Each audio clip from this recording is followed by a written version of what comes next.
I've found myself wanting to sustain his theological legacy, and so I have written a few articles during that time on Musopole related themes, and this is the latest one, which is looking at Musopole as a prophet of mindset change, which is the topic of the just newly published, or is it about to be published? I think maybe the launch event is coming up this week, about theology of mindset change. But I think I should begin by recognizing that the late Prof Musopole was a great enthusiast for TSM. And in fact, I think around 2020, 2021, there were a whole series of conversations about how he would come to Malawi for the TSM conference. It was from his base in Nairobi at that time. And somehow logistics never quite worked out, but he was quite passionate about it, that he wanted to be with us in the TSM conference. But what he was able to do, he did send papers for the first two TSM conferences. That's in 2020 and 2021.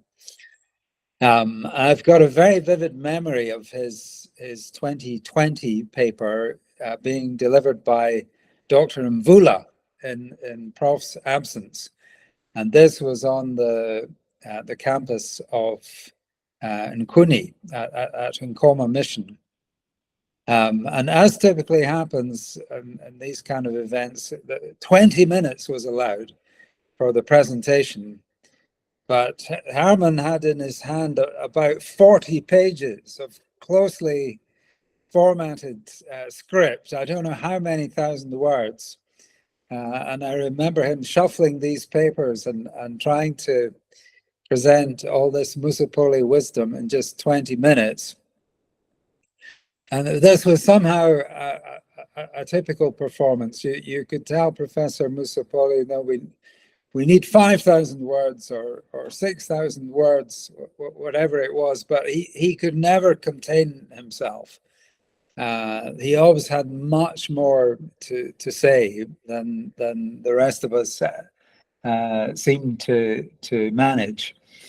And then we had another paper from him the following year when we were in I think some of you will remember being in the big auditorium at Ekwendeni when we were on the theme of decolonizing the theological curriculum. Of course, completely up the street of Professor Musopole. And so we had another paper from him, unfortunately, in absentia.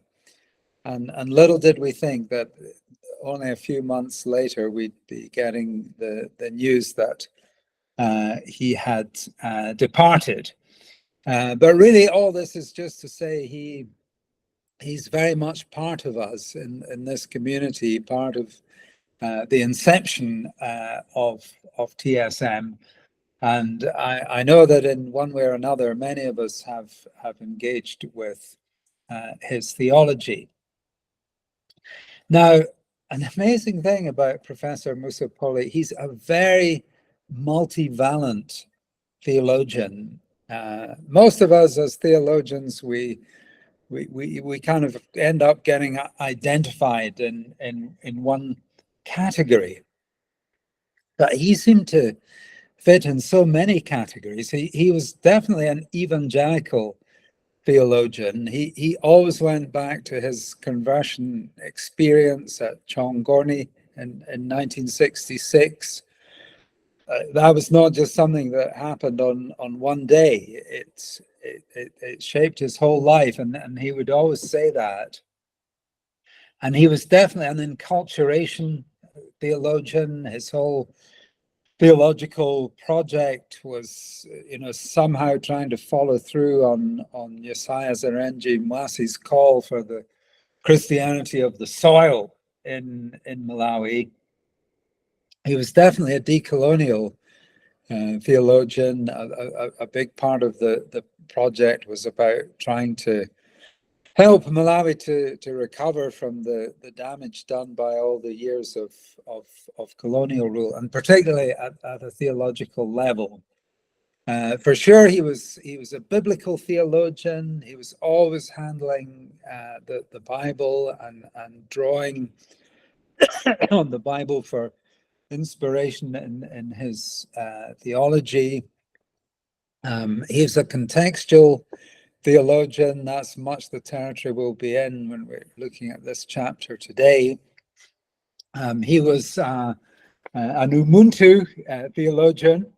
If you've not engaged with this book, probably his classic text, Ubuntu Theology and Introduction, then you want to make sure that you get hold of this.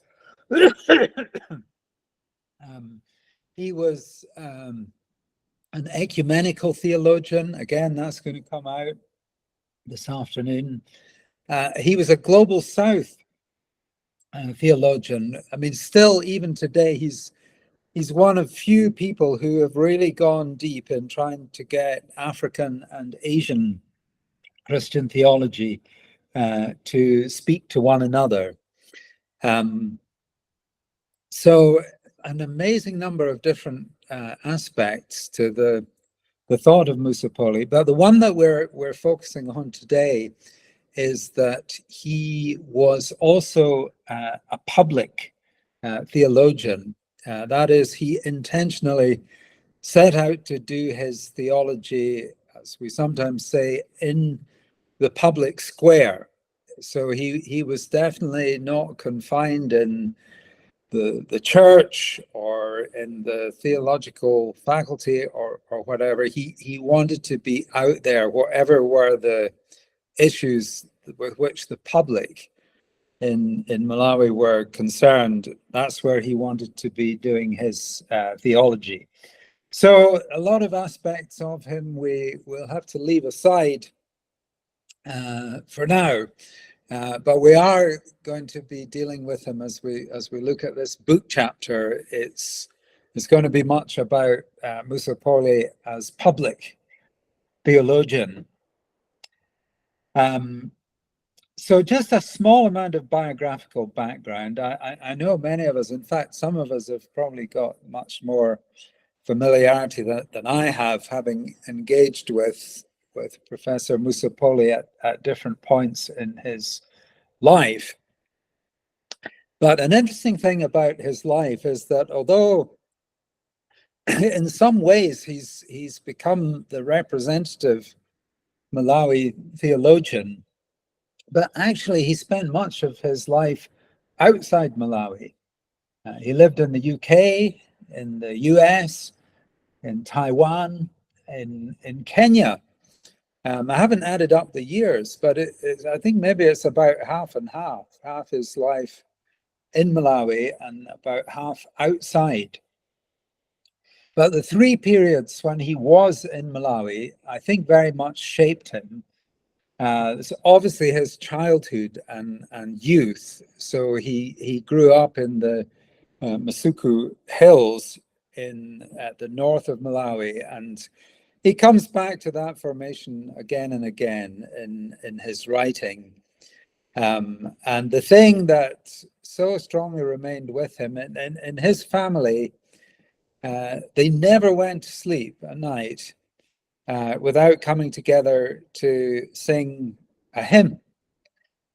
Sometimes in Chitumbuka, sometimes in Chindali, sometimes in Chinkonde. And one of the last things that he did was to bring together a theological commentary on a lot of these hymns, which is this and another posthumously published book. So Singing and Dancing for God, the theology of indigenous hymns from northern Malawi. And it's a very theological book, but it's very much from the heart. And I remember him saying every time he came to a difficult moment in his life and he wondered how he was going to get through, that these were the hymns that would come into his mind, and he somehow drew solace and strength. So that childhood formation left a permanent impression, and that's ended up being the last thing that he was writing about in his theological work. And then the second period was when he came back from his first overseas studies period in the 1970s and 80s. And this was his time in education, when he was a teacher, head teacher, and regional education officer. And again, it'll come out when we look at the chapter this afternoon, this experience as an educationalist. It was very formative for Musopole. But then the third period was when he came back after quite an extended spell in New York, and he came back to Malawi in the very decisive period just after the transition to democracy in the mid 90s, and had the spell when he was the General Secretary of the Malawi Council of Churches from the late 90s into the early 2000s. And that was the position that really gave him a platform to be a public theologian in Malawi. And those of us who can remember that period, you can remember it.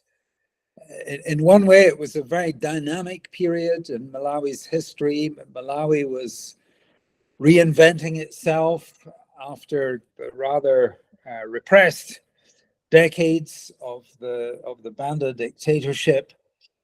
But as the 1990s went on, there was a lot of disillusionment and disappointment that set in, as the promise of democracy did not really bring what people had been hoping for.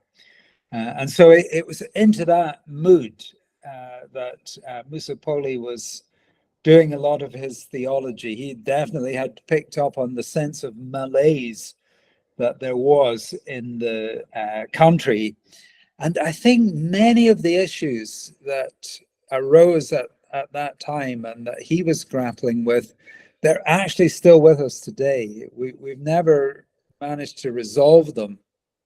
So I think his theological work with them, it was not just ephemeral, not just for that moment, but it's still a very valuable resource for us today. And this is why I have dubbed Musopole the prophet of mindset change. And let me clarify that he was not using the language of mindset change. I think that only arrived more recently. But the imagination that he had, I think, is very much the same kind of imagination as has provoked this very current idea of Malawi discovering a mindset change. So what I've tried to do in my chapter in the new book is to have a dialogue between the Malawi Vision 2063 document that you might have noticed on the front cover of the new book and the writing that Musopole was doing 20 years earlier. And the platform that he used for doing this theology was the Lamp magazine, which I think many of you will be familiar with the Lamp magazine. It's been a kind of constant presence at petrol stations and other outlets since it started in 1995. And it was it was kind of kindred spirit with Musopole, because it was very much a platform for public theology. And while it was very much based in the Catholic Church, it had ecumenical aspirations. So having Musopole as a regular columnist meant that it gave expression to this ecumenical aspiration, because, of course, Musopole, for one thing, he's very much identified as a Presbyterian, but also being the General Secretary of the Malawi Council of Churches, he was very much in an ecumenical role.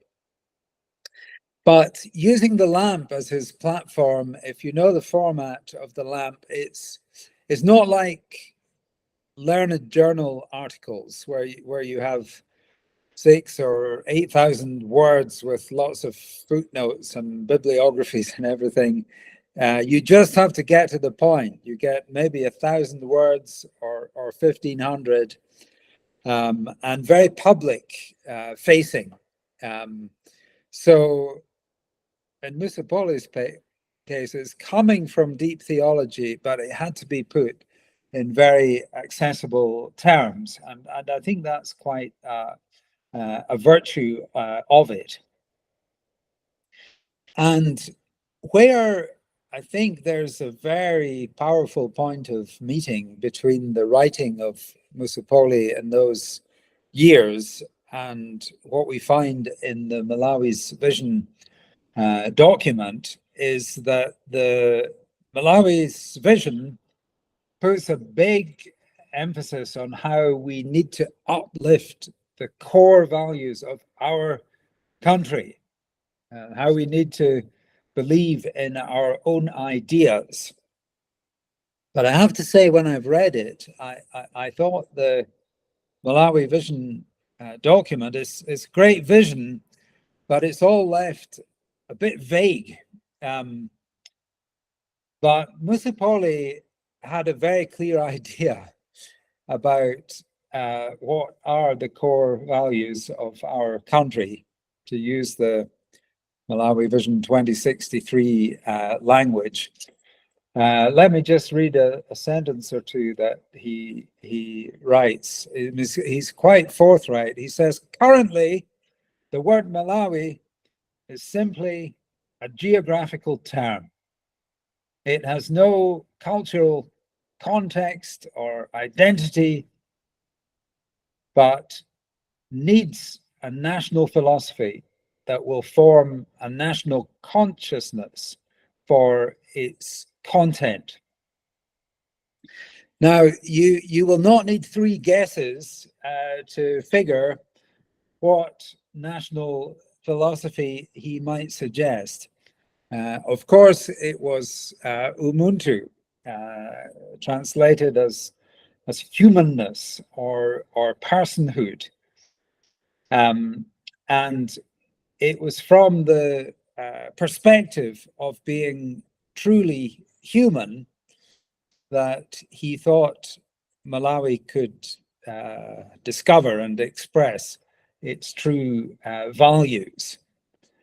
And I think partly why Musopole was coming back again and again to Ubuntu was it was the place where his biblical faith and his African identity met each other.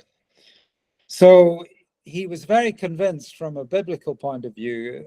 One time he writes, salvation is renewal of Ubuntu by the Holy Spirit, by receiving the authentic Ubuntu of Jesus Christ as the Namkungwi of eternal life. But then equally, he sees the essential genius of Malawi culture as a view of the world that privileges and cherishes humanity. And humanity in a particular way that it's understood relationally. So he would go back time and again to the saying Muntu di Muntu Jefugwa cha Banyake, So for him to be an African and to be a Christian, they didn't collide with each other. He wasn't one of those who struggled with a split personality, because he felt he had found this perfect meeting point in this understanding of Ubuntu. But also for him, Ubuntu was a prism through which you could look at everything else. You could look at every issue that was around.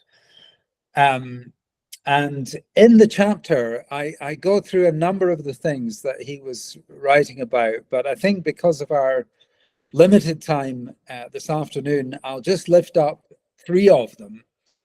I've got sections of the chapter on governance and on corruption, and you'll not be surprised that he was addressing those issues, but we've talked about them many times, so maybe I'll mention 3 of the others that perhaps we have not so often mentioned.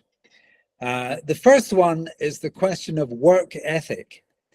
I do remember we discussed this quite a bit in the conference at Zomba last year, out of which the book emerged. And if you're familiar with the Malawi Vision document, you'll know that it puts a lot of emphasis on the spirit of hard work, and it rather bluntly identifies this as something missing in a lot of Malawi life. And so it calls for, quote, integrity, self-help, and hating handouts. And this issue of working hard, having good work ethic, it was something that gave a lot of concern to Augustine Musopole, and he approached it with a sense of puzzlement. So he remembers, for example, that in the colonial period, when a lot of Malawians became migrant workers in different parts of southern Africa, they built a formidable reputation as hard workers. So they were in high demand as employees because people knew them as people with strong work ethic. But then Musopole asks, well, how did we manage to work so hard in other countries and we're not doing it in our own? And the other thing that was a puzzle to him was he'd engaged with Max Weber's famous work, The Protestant Ethic and the Spirit of Capitalism. And this is where Weber argues that it was especially the Calvinistic or Presbyterian form of Protestantism somehow created the values, the drive, the work ethic that was necessary for the market economy, capitalism, to really take off. But then Musopole was scratching his head and saying, well, lots of Malawians became Protestants. They even became Presbyterians, but they didn't seem to get this hardworking entrepreneurial spirit that was supposed to result. So he scratched his head over this, but in his writing in the turn of the century time, he wanted to lay a theological foundation for work ethic. So he has a strong theology of work as being for the glory of God, and he argues that it's sin that has made work seem like a drudgery, but in Christ, work becomes a creative pleasure. So he thought that salvation should be demonstrated in the emergence of strong work ethic. And he looked back also into into culture, and he remembered the division of people even in pre-colonial times between people who were Mfulu and people who were Kapolo, and he thought this cast a long shadow. That the work is supposed to be done by the Kapolo, and the Mfulu are the people who don't do hard work, and obviously if you get a chance to be Mfulu, that's what you'd prefer to be. So he thought there's elements in the culture that have had a negative impression and have disincentivized the idea of working hard, but he also saw positive virtues. I mean, he invoked Ubuntu, and part of Ubuntu, as he saw it, is if you're Ubuntu, then you provide for family and community through productive work. One place he says to be Muntu is to be an economic being. So he's forthright on this point. What Malawi needs, he writes, are people who are doing honest work and living honest lives to the glory of God. So work ethic is one thing I wanted to lift up. The second one is educational reform. And this is going back to his biography, and when he became the headmaster of Robert Law's secondary school at Mbangweni. Very interestingly, I think it's around 1980, he introduced a school magazine that, would you believe, was called Ubuntu. So, almost half a century ago, he was already thinking about this. And the aim of the school magazine was to develop an African philosophy of education. And his point, just to put it in a sentence, is that education in Malawi needs to be rooted in our culture. And when he talked about culture, he thinks it through in terms of human relationships, the natural environment, health and healing, proverbs and wisdom, community and individual, technology and industry, belief and ritual.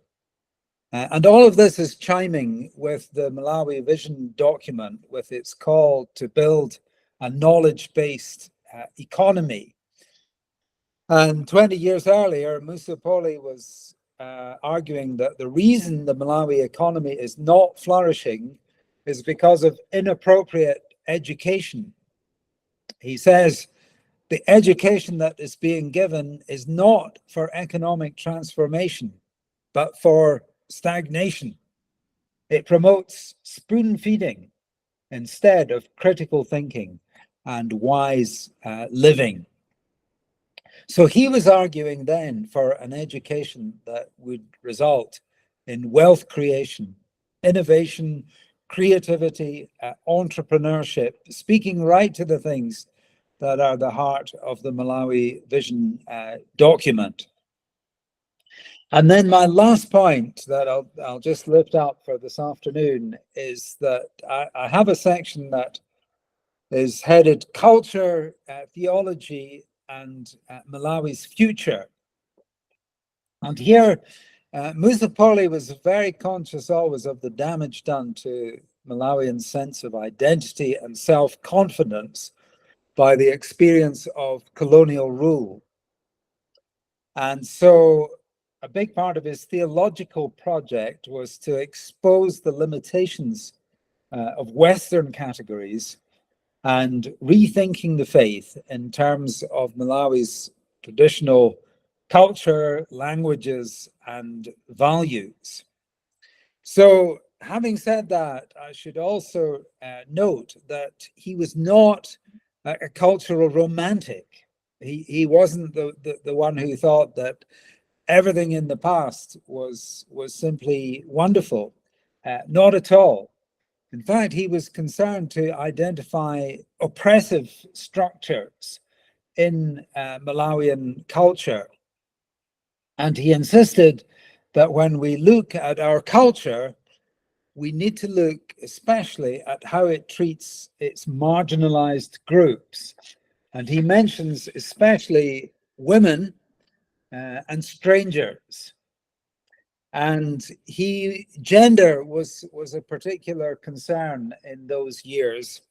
And he was the moving spirit in a campaigning group that was formed in Blantyre around the year 2000 that was called Men for Gender Equality. And this group was especially concerned with gender-based violence. And Musopole had a distinctive critique of this. You might remember one of his tropes is about the difference between a wild beast and a human being. And so he critiques gender-based violence using this trope that what men have done when they fall into GBV is to become wild beasts instead of human beings. And so he's pretty blunt in calling on men to reflect seriously on how they understand themselves, challenging patriarchal attitudes and abusive sexual behavior. But he didn't stop with gender-based violence. He was concerned with all forms of violence in Malawian society, including the violence found in the political culture. You might remember at that time there was a group that was active called the Young Democrats, who were a branch of the UDF. And they used intimidation and violence to promote the UDF agenda of those years. And Musopole was unsparing in calling them out. And he was very clear that to opt for violence is to become virombo, wild beasts, instead of being antu, true people.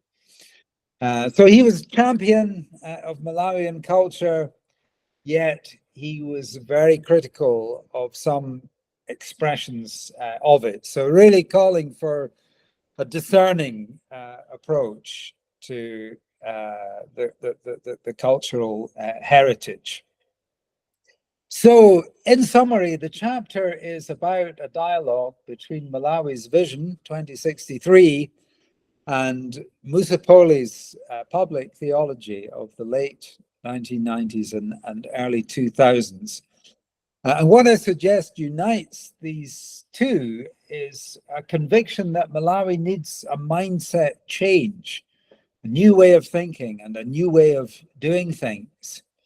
And my proposal in the chapter is that the ambitions of the Malawi's Vision document can be deepened and strengthened through revisiting the public theology that was offered by Augustine Musopole at the turn of this century.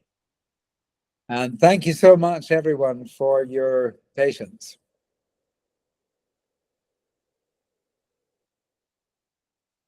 Thank you so much, Prof. Let's give the Prof a hand. Big hand for this great presentation. Yes, and I would like to open up the floor to questions and comments, but let's have questions first. And if possible, if you can, just quickly go to your question, and we can, then the Prof can answer it.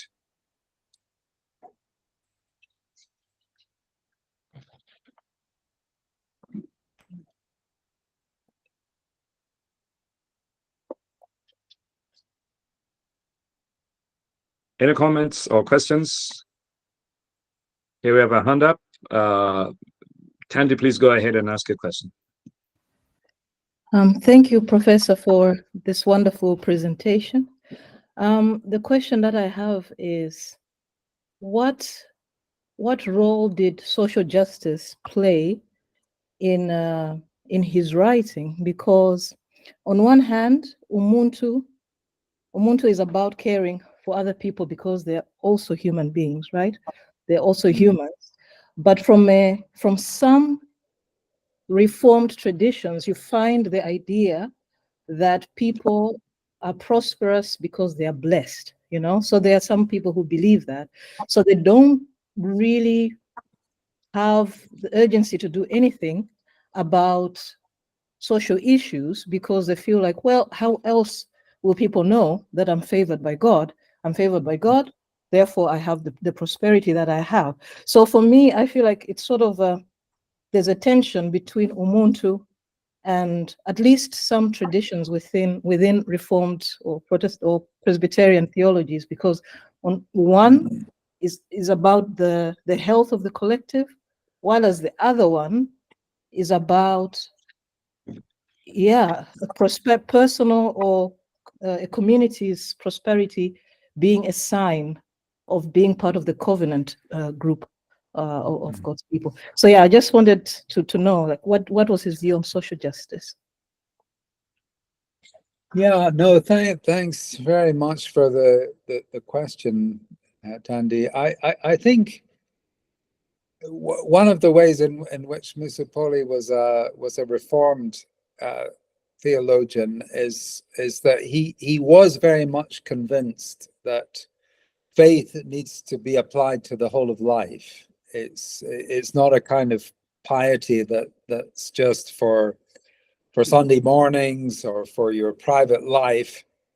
And this is abundantly demonstrated in this outpouring of articles on just about every social issue that you could imagine during the years on which the chapter is focused.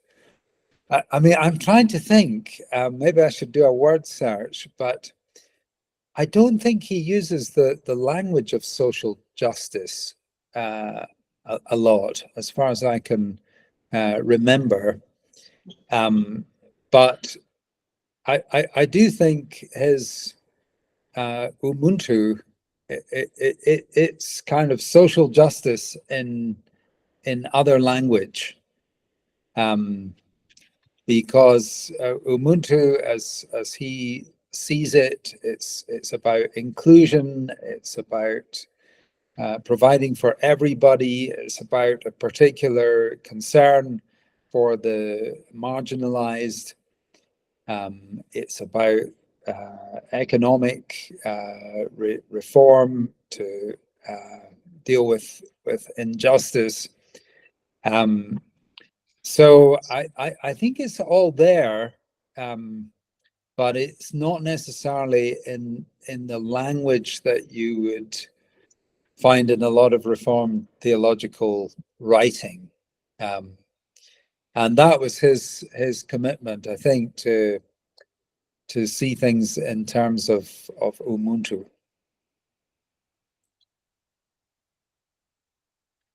Oh, great. Prof, just to piggyback on that, I do understand that Professor Musopole studied under Harvey M. Korn, right? Black liberation theology, and how much of that comes out in his work, and then again, knowing that he's operating in Kamuzu's time, and that's part of the Cold War time. And so, leaning so much on liberation theology, which is Marxist, may actually be dangerous. And so could it also be that maybe his nuancing of terms like maybe social justice, or the absence of terms like social justice, is also an awareness of, look, this is quite a dangerous place for this kind of thinking? I don't know what you think.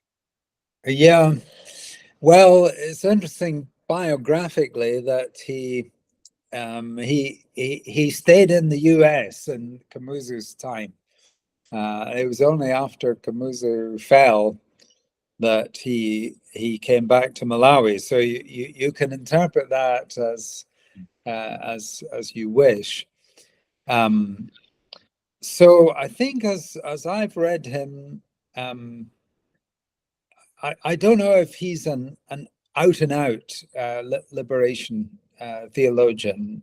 I don't know if I really see a lot of Marxism in his critique, but he definitely had a huge concern for justice in society.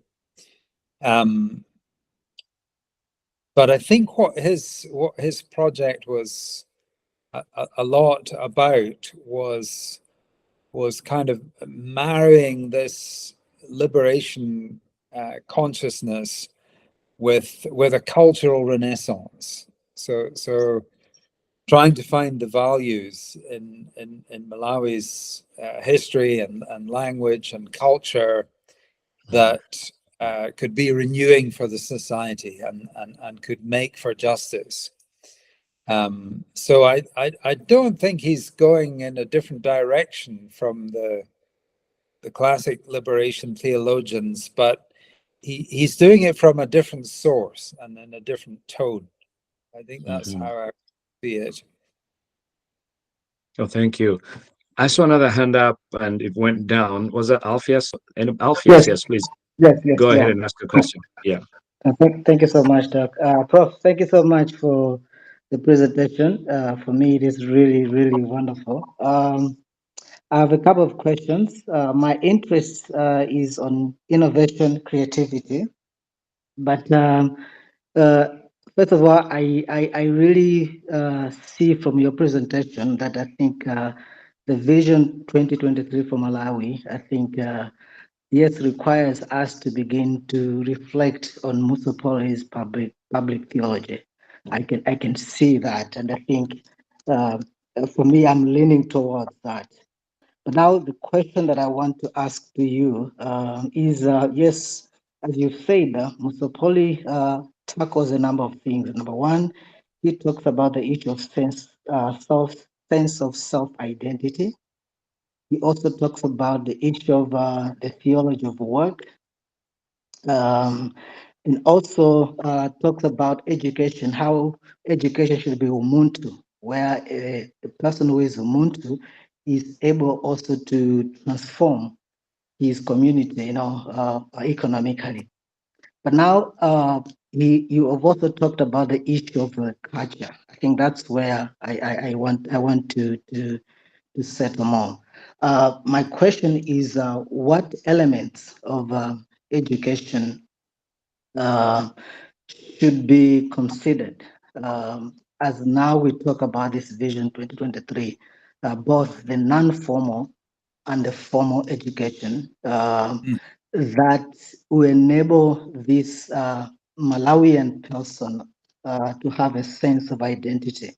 Because he said that sense of identity was kind of crushed by the Presbyterian theology, or whatever. I think I heard you saying that.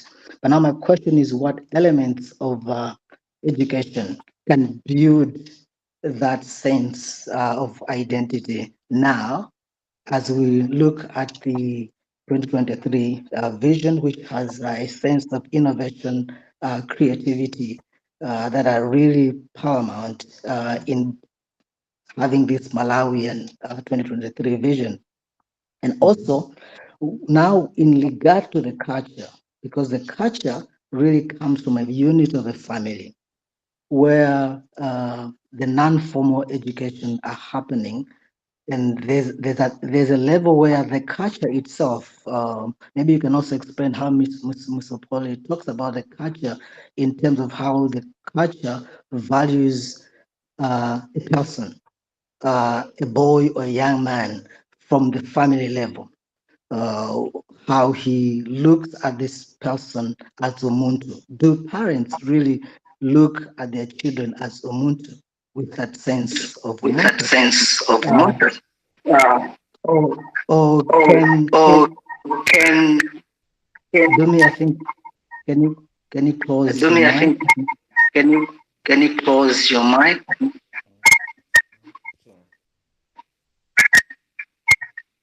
Yeah, there's an echo, but my question is that sense of identity from a family level and a cultural level, where what is it that parents looking at their children as Umuntu, and how is that going to affect their self-identity, which is very critical in achieving this 2023 vision.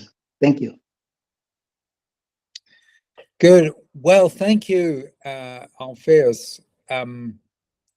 It is a question, takes us quite into the heart of Musopole's concerns, I think. On the issue of education and the content, one thing that might surprise you is that obviously Musopole himself was a very accomplished academician. He'd got his PhD from Union Seminary in New York. He's pretty much at the top of the game as far as academics are concerned. But when he came back and looked at education in Malawi, one of his critiques was that it was too exclusively concerned with academic education. And so he made a strong case that there are two other elements that need to have much more of a place in Malawi's educational system. That is technical education. So learning crafts and trades, and also life skills, gaining wisdom for the living of life. And so he called repeatedly for a more balanced kind of curriculum, not throwing out academic formation, but balancing it with these other dimensions of technical training and also life skills. And I think a lot of that chimes with the Malawi 2063, looking for the kind of education that will build a strong economy for the future. And then on the issue of identity and confidence, I think this was a lot of his hope, and in regard to Ubuntu, and why wherever he went in his discussion, they always seemed to come back to Ubuntu. I think he saw this cherishing of humanity, of our humanity, of each other's humanity.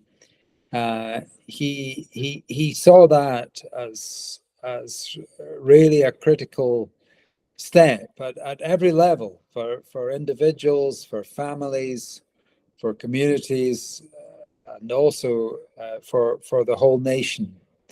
So I think he was convinced that the colonial period did a lot of damage from which Malawians had not recovered, even the time he was writing in the early 21st century. And so he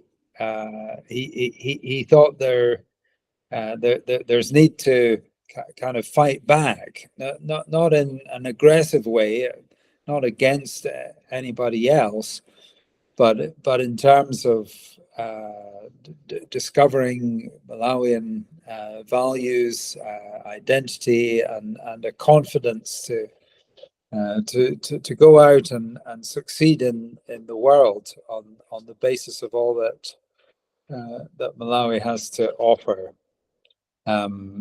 So I think that was deep in his concern, and it was a point where his Christian faith and his Malawian identity met each other.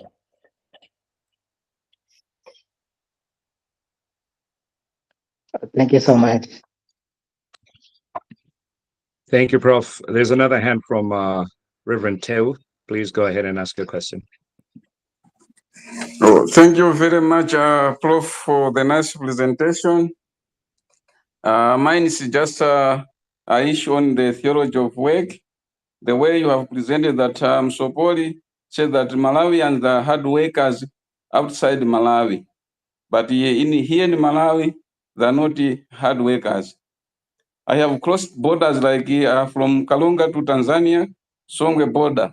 In Malawi, you can see that Malawians are just busy playing bao, chatting. But if you go to Tanzania, you will see that each and everybody is busy working. I also crossed a border, Nchinji border, going to Chipata. In the Malawian side, you can see that people are just busy playing bao, chatting. But going to Chipata, you see that each and every person is just busy working. So my question that how can we use the idea of Musopole to enhance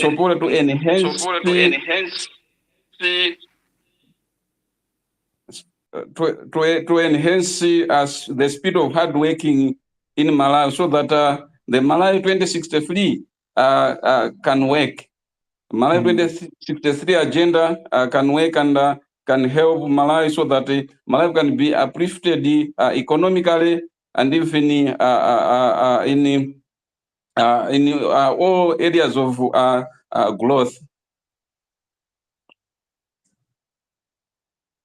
Well, thank you for the question. It's nice to have a question from my next door neighbor. So Dr. Teo, he could have just shouted over the garden fence.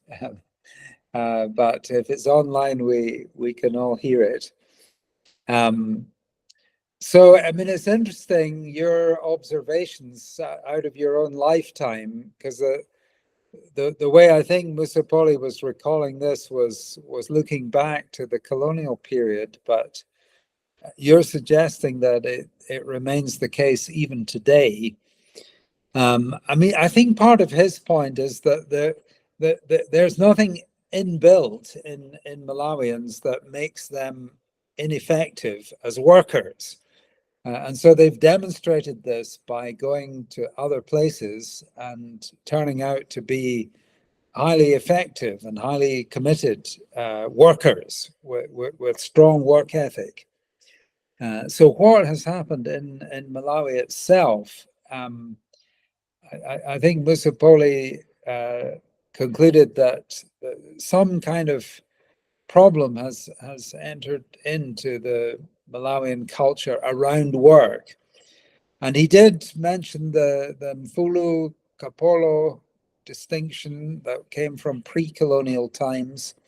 He also talks about colonial times, that in colonial times when the white people were in charge, they seemed to be very prosperous, but they didn't do any work. The people who did the hard work were the black community, the Malawians. And he thought maybe that has left an impression, that after independence, Malawians thought, oh, let's be like the white people who just sit around comfortably and other people do the work. So it kind of devalued work, because the people who seemed to be on top, in charge, prospering, they were not the working ones. And work was only for people who were losing out in the situation.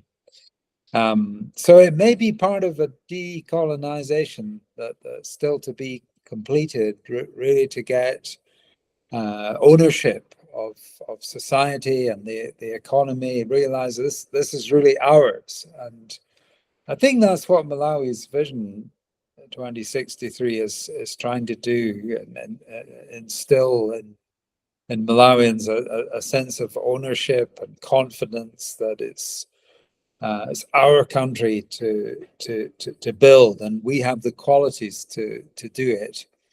And I think Musopole's theological critique can help with that.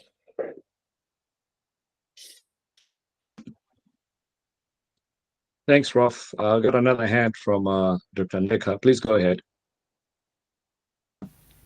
Yeah, thanks very much, Prof, for the distillation of Professor Augustine Musopole's work. Actually, for the first time, I've had a few brushes with Musopole's work here and there, but I think you've just given us a whole scope of his work and basically his mind, which is quite comprehensive. And I think at the core of this, I think, is a question of Ubuntu and how it works out in different aspects of life in Malawi.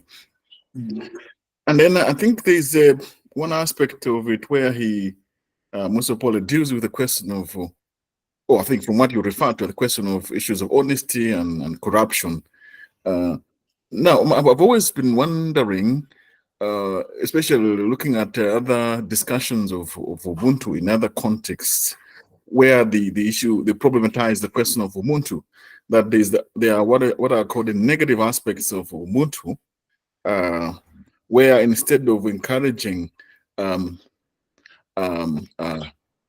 community, the community that is encouraged is the closer community one has. So ideally, in an African context, we're looking at Muntu Wabwino.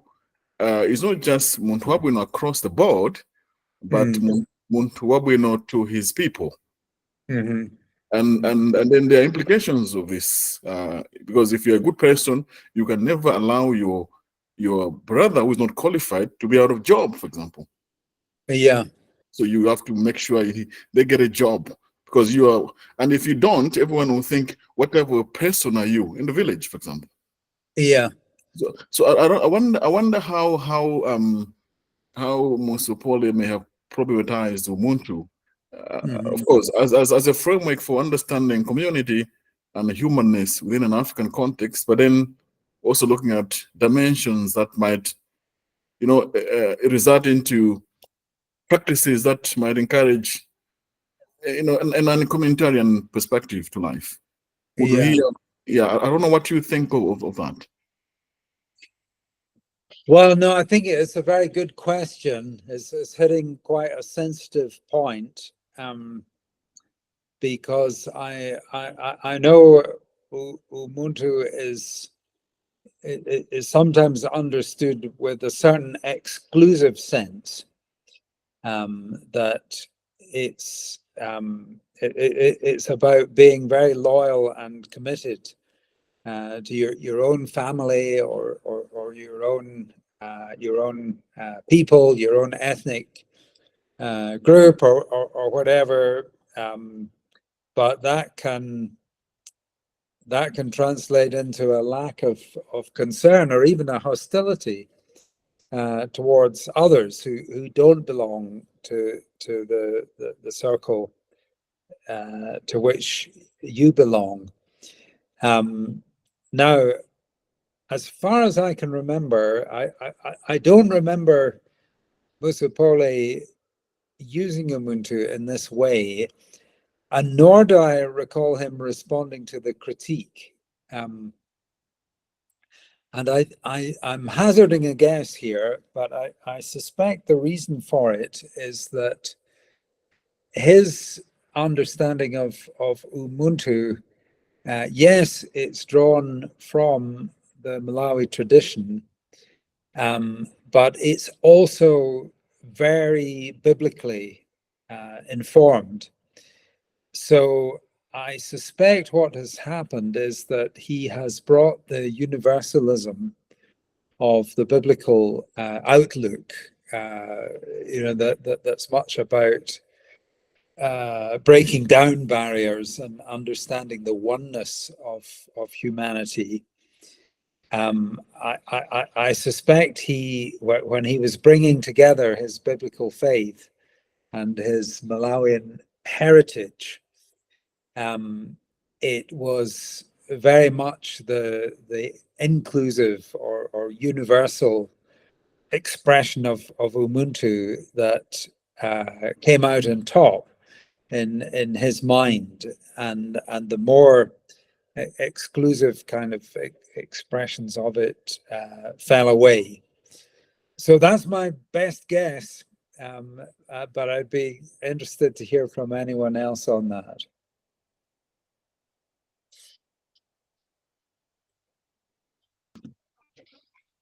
Well, thank you, Prof. Yes, if you have any more questions, comments, please let's ask them. Well, maybe I can ask you, Prof. In terms of, I've seen, I was taking a peek at your article, and it seems there were many. Yeah, I think most of what you wrote concerning Dr. Musopole was very much a part of his essays, especially in the Lamp magazine. Is there something like a collected writings of Dr. Musopole that's put together in the book? It's a good question. The answer is not yet. Okay. But if this chapter struck a chord, it might be a project for the TSM. Yes.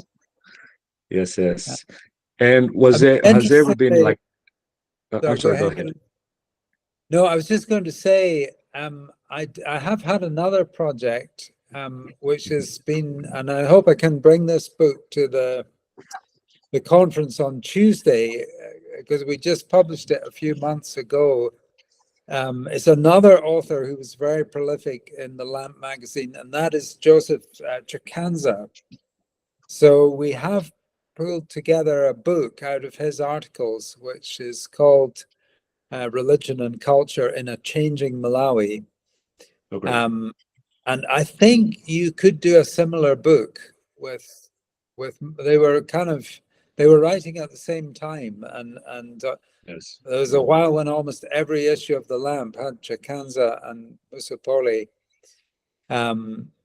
So it's a possibility. Let's talk about it when we're in Lilongwe. Oh, great. And has there been like a festschrift for Dr. Musopole? I haven't seen one, but Okay. again, the ever prolific TSM. Come on, you can do it. We can. Yes, Dr. Ndeka, please ask your question.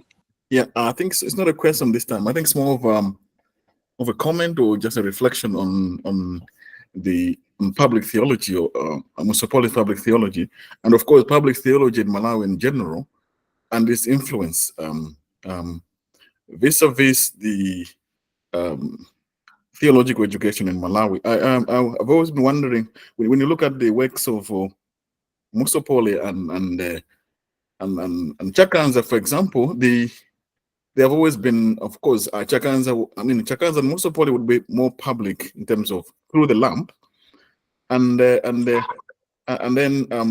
some of their work would be more academic in the academy.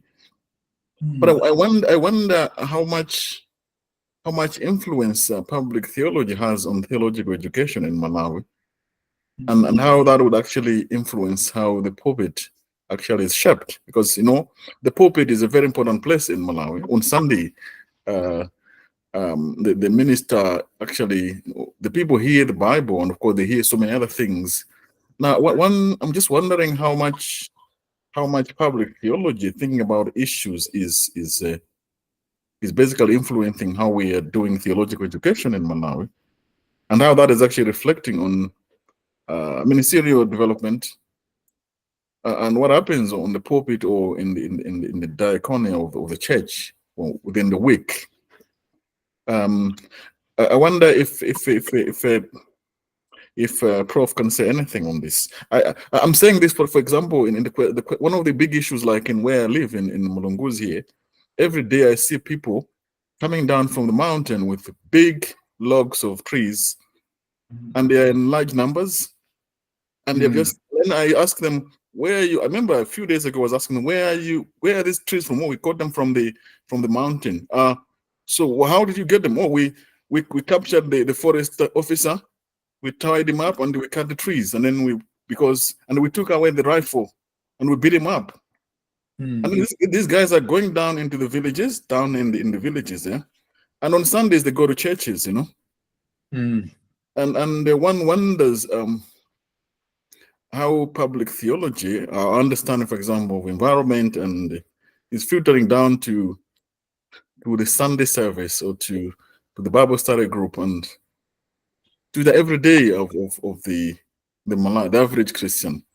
I don't know what you think, Prof.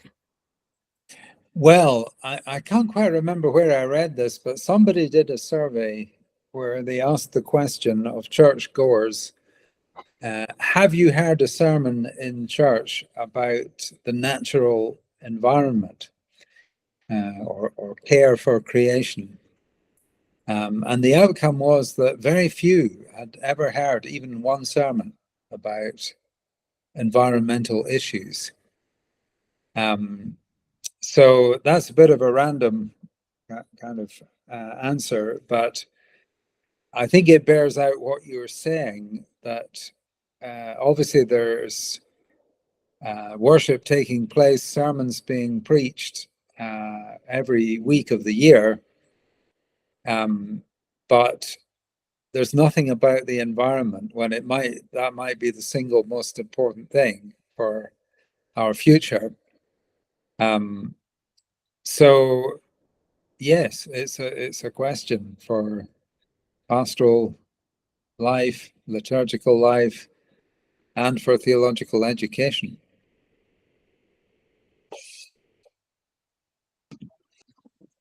Or could it be of that maybe that the Academy Theological Education has disconnected from the life of the church, and so that when people are getting a theological education, we're not designing the curriculum in such a way that it answers the existential issues that people are facing. I don't know what the rest of us think about that very, very interesting question. Yeah, I was just wondering, for example, if the prophets, the new prophets, were to talk about environment, how things would look like, because I think they seem to be very influential. Okay. Yes. The average theologically trained minister is so sober and very rational in our presentation of the sermon of the text. One wonders if Prophet Bushiri began to talk about environment, for example, or the modern prophets, of course, it's not part of their discourse, but what if they did? How would things look like? It would be quite an interesting to think about. Yeah, and perhaps maybe the question is, would they? Would that be as attractive?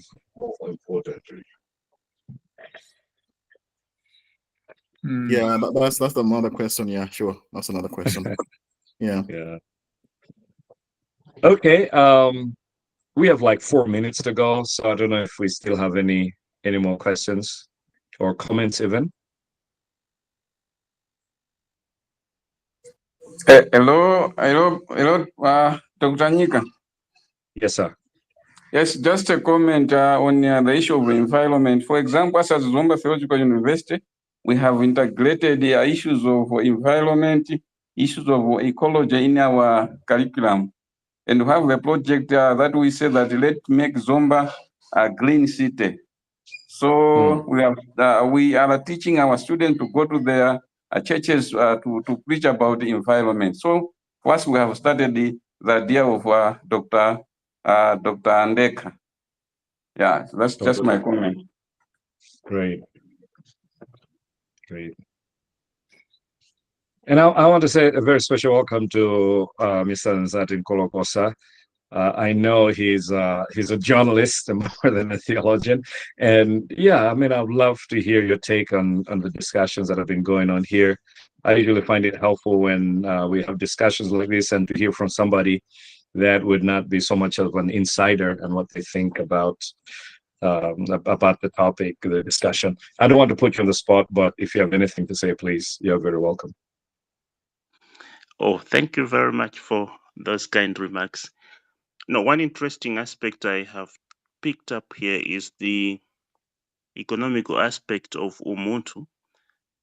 I think it's the first time I'm hearing an aspect of being productive, being able to earn an honest living and to help others.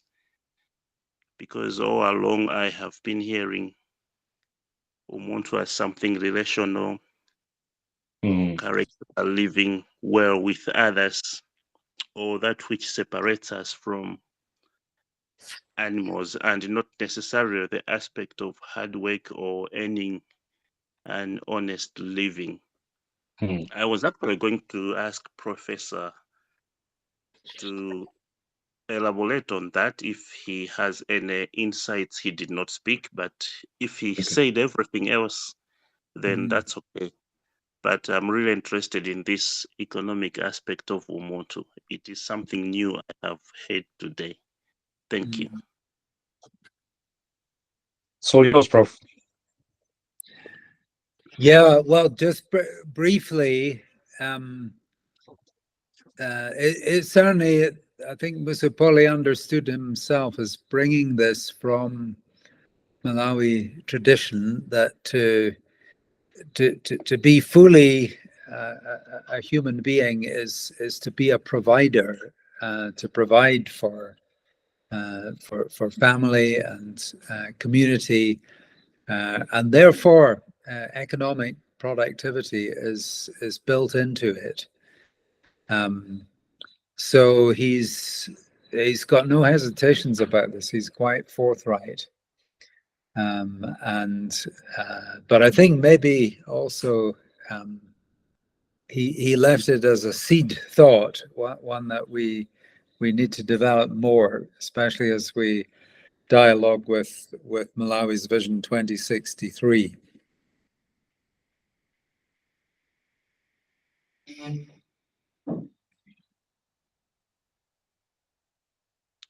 No, Great. thank you. Yeah, go ahead, please. Go ahead.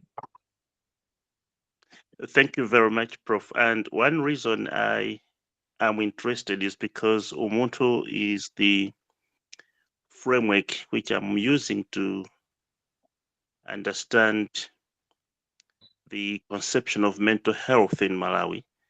And from what I've been studying in Chinyanja language, it seems to lean towards economic activities, more towards economic activities than any other aspect that we've been discussing. One of the conclusions was that we in Malawi, we have adopted understandings of Umuntu from the region and not necessarily desired to understand Umuntu from within Malawi. And so when we talk about decolonization, sometimes we need also to think that we need to decolonize ourselves from those from the global south as well, not only from the global north. But yeah, I'll remain in conversation with some of you over this, and thank you very much for bringing this up today. Well, you're very welcome. You're very welcome.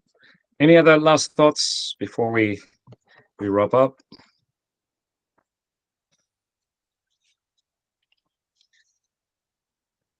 Well, let's give the Prof again a hand of applause for representation. Very inspiring, spirited conversation. Thank you so much, Prof. A pleasure, a pleasure. And like I said, that or as you know, that this is kind of like a pre-launch interview. So the book is going to be launched on Wednesday at the Baptist Theological Seminary, when we're having our 5th National Theological Conference, and that's going to be from Tuesday, the 17th, and then on Wednesday, the 18th. And there will be, this book is going to be launched there. And we also have other books that have come from our conferences. So every time that we have a conference, we have presentations. And from those presentations, we have a book that is published. And so for our first conference, we had a book called Theology of Malawi, Prospects for the 2020s. And then also after that, we had a Theology of Political of Public and Political Engagement. That's the one there. All these books will be there for sale. And of course, that actually is the third one. But it was the second one was Decolonizing the Theological Curriculum in an Online Age. And then after that, we had Facets of African Christian Theology for the 21st Century. Again, this is something that is going to be sold there again. And of course, the book that we're talking about is this one here. I hope it doesn't get a shine. Theology of Mindset Change. So I would like to encourage you, if you're able to make it to Lilongwe on Tuesday and Wednesday, please do join us. It's also going to be online, of course, and there's a charge to it. For those that are members, it's going to be 50,000 kwacha. Let me see if I'm getting my figures right here. Yes, so if you're a member, it's 50,000 kwacha. If you're an undergraduate student, it's 30,000 kwacha. If you're a non-member, it's 60,000 kwacha. And for international delegates for both online and in-person attendance, it's $30. And we're looking at the payment being made preferably on Monday, the 16th of September. But if you can still pay there at the conference, that would still be great. Yeah, and thank you for your time. Thank you for your attention. And let's meet there in Falls Estate at the Baptist Theological Seminary on Tuesday and Wednesday. For those of you that are not able to attend physically, you can do so online, but you'd have to get in touch with me or the treasurer. We have a WhatsApp group on WhatsApp, the Theological Society of Malawi, and that's also the place where you can make arrangements for your registration if you want to be online, participate online. Thank you very much for your time, Prof, and thank you very much to everybody for their time. I would like to ask Reverend Masala if you can close us with a word of prayer. Thank you, Doc. Let's pray. Lord Jesus, thank you so much for this quite an enriching interaction with Prof Ross. Thank you so much, because he's a blessing to the theological community in Malawi. Thank you so much, oh God, for the insights and for the wisdom he's been able to share, for enabling us, oh God, to look back into the life of this great man of God in Augustine Musopole. He's really been an inspiration to all of us. I pray, Father, Lord, that you continue to bless us all, bless TSM, and may you really enable TSM, oh God, to reach out to every person in Malawi, especially in the public forum, oh God, that the theologians that are coming through TSM, oh God, will be transforming in Malawi and across. Blessed be your name, for Lord Jesus. I also pray for travel mercies, oh God, tomorrow and Tuesday to Lilongwe to attend this conference. I pray blessings of all of us who are traveling. And thank you so much for this arrangement. In the name of Jesus Christ, I've prayed. Amen. Amen. Thank you so much. May God bless you. Hope to see you on Tuesday and Wednesday or online during that time. God bless you. God bless you too, Doc. Thank you so much, Professor Lewis. God bless you. God bless.